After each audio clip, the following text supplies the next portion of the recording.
এক সময়ের কথা। ভগবান নারায়ণ দেবী লক্ষ্মীর দিকে তাকিয়ে মৃদু হেসে বললেন, লক্ষ্মী, দেখো তো পৃথিবীতে মানুষের মধ্যে ভক্তি কত বেড়ে গেছে।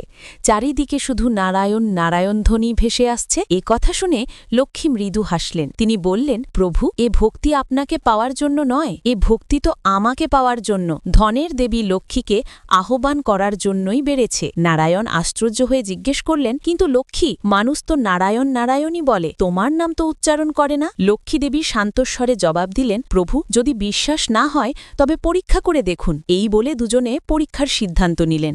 ভগবান নারায়ণ ব্রাহ্মণের রূপ ধরে এক গ্রামে উপস্থিত হলেন। তিনি একটি বাড়ির দ্বারে গিয়ে কড়া নাড়লেন। বাড়ির মালিক দরজা খুলে জিজ্ঞেস করলেন, আপনি কোথা থেকে এসেছেন? ব্রাহ্মণরূপী নারায়ণ বললেন, আমি এখানে ভগবানের কীর্তন ও কাহিনী শোনাতে চাই। গৃহস্বামী ভক্তিভরে বললেন, মহারাজ, আমার ঘরেই থাকুন, আমরা আপনার সেবা করব। শীঘ্রই গ্রামের মানুষ জড়ো হল। কীর্তনের আয়োজন হল। প্রথম দিন কিছু অল্প মানুষ এলেও ভগবান যখন নিজেই কাহিনী বলতে শুরু করলেন তখন আস্তে আস্তে ভিড় বাড়তে লাগল। দ্বিতীয় ও তৃতীয় দিনে এত বেশি মানুষ এলো যে ভগবান নারায়ণ মনে মনে খুশি হলেন। আহা, মানুষের মধ্যে সত্যিই ভক্তি কত! ঠিক তখনই দেবী লক্ষ্মী এক বৃদ্ধার রূপ নিয়ে সেই গ্রামে প্রবেশ করলেন। এক মহিলা তালা মেরে কীর্তন শুনতে যাচ্ছিলেন। সেই সময় বৃদ্ধারূপী লক্ষ্মী তার দ্বারে এসে দাঁড়ালেন। তিনি বললেন, মা, একটু জল দেবে? খুব তৃষ্ণা পেয়েছে। মহিলা উত্তর দিলেন, মা, এখনই সময় ৩টে বেজে গেল, আমি কীর্তনে যাচ্ছি, তবে তুমি যেহেতু তৃষ্ণার্ত, জল নিয়ে আসছি। তিনি জল এনে দিলেন। জল খাওয়ার পর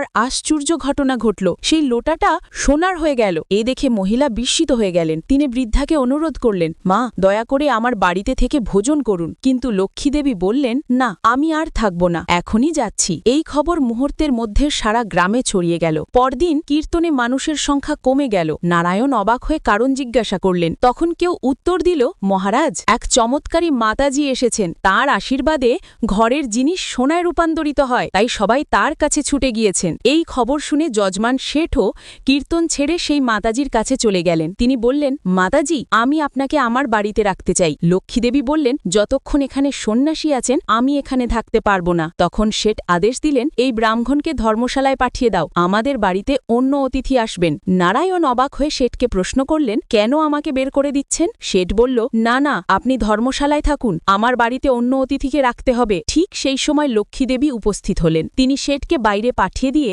নারায়ণের সামনে এসে বললেন, প্রভু, এবার তো আপনি আমার প্রভাব মানলেন। ভগবান নারায়ণ মৃদু হেসে জবাব দিলেন, হ্যাঁ লক্ষ্মী, তোমার প্রভাব পৃথিবীতে সত্যিই অসীম, তবে তোমাকে আমার একটি কথা মানতেই হবে। তোমার আবির্ভাব তো ঘটেছিল যখন আমি সন্ন্যাসীর রূপে এখানে এলাম, তাই মনে রেখো, যেখানে সত্যসঙ্গ ও সৎসঙ্গ হবে সেখানেই তোমার উপস্থিতি থাকবে।